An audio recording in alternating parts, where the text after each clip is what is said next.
In the early 1860s, America was torn apart by violent civil war. The South seceded from the Union, refusing to abolish slavery. Outnumbered and outgunned, the Southern rebels fought long and hard.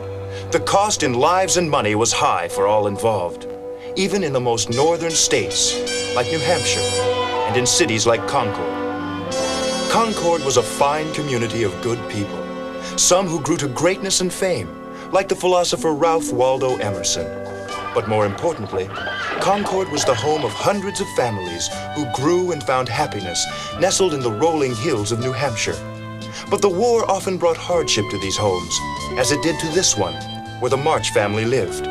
When the call came, Mr. March left his wife and 4 daughters to defend the Union and his personal beliefs in freedom. The eldest daughter was Meg, who was beautiful and responsible. The second daughter was Jo. Jo was very creative and an independent thinker, but her quick temper and tomboyish ways often got her into trouble. Beth was the third of the 4 girls.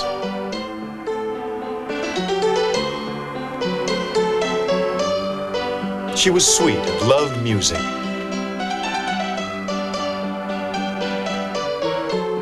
And finally, the youngest was Amy.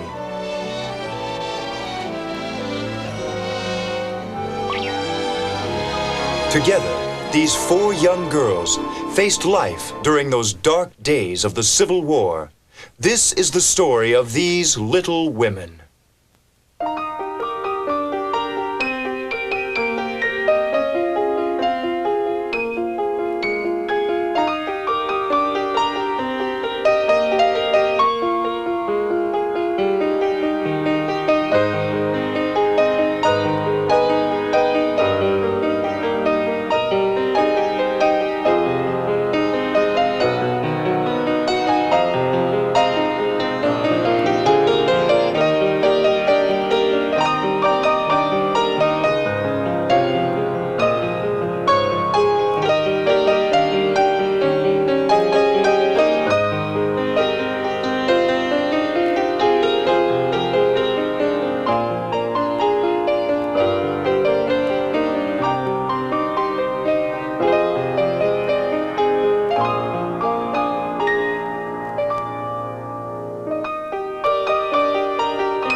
Around here lately. Merry Christmas! Are you all right, Joe? Oh, Merry Christmas to you too, Dr. Burns. You'd better go home and dry yourself off. You'll catch cold.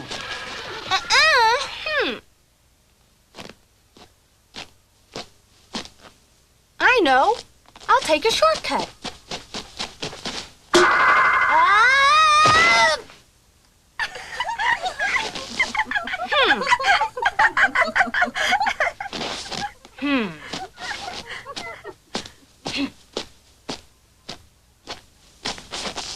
Well, I'll show you. Ha!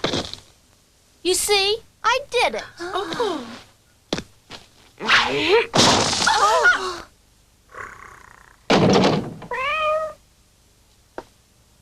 Hi, Joe. Are you all right? Of course. Oh, a Christmas tree. Isn't it pretty? I've been decorating it all day. Great! Merry Christmas. The room does look sort of bare, without any presents. Yes, I wish we weren't so poor. I can remember a time when the family had money and the floor was full of gifts for all of us. So do I. It's sad. It's not fair that we're so poor. We have to remember there are people much poorer than us. We should be happy we have both Mama and Papa. Yeah, but Papa's away fighting in the war.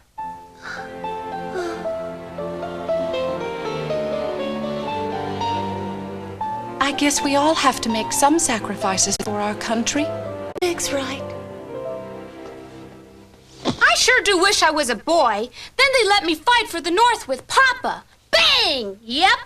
I do too. No, you should stay here and practice your music so that when I'm a rich and famous writer someday, then I'll be able to buy you your very own piano. Oh, will you? Yes, and I'll get Meg hundreds of nice dresses. Oh, yeah? And for Amy, oh, I've got it, jewels. That's wonderful. There's no need to be depressed anymore. I think we should practice our Christmas play. Can you play something weird and scary? I guess so. Amy, I wrote you a new scene. But I can't do the old scenes. It's real easy. Oh, Lodrigo, help Lodrigo. And that's all you say. Then just faint, okay? Lodrigo, help me, Lodrigo. And then I faint just like a princess. I am one, aren't I? Yes, and you're locked in the tower of the evil Hugo. And now Hugo appears suddenly. Now scream, oh, Lodrigo, help me, Lodrigo. And then Meg comes in playing Lodrigo. And who are you? Who, me? I am the evil Hugo. And I have come here to do you evil. There's no need to be scared, Amy.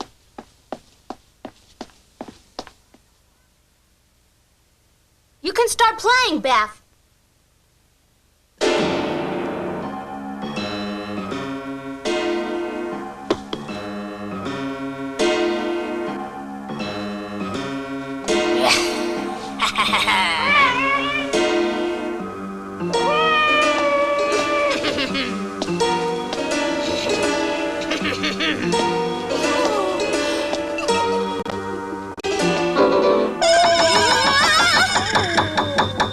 I hate playing this thing. I could just die. What's the matter with it, Beth? One of the keys is broken. Well, we can do it without music. Okay, Amy? Mm-hmm.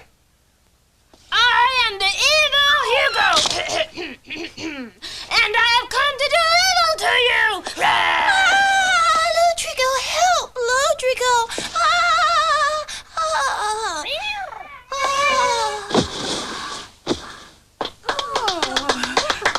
Boy, that sure was good acting, Amy.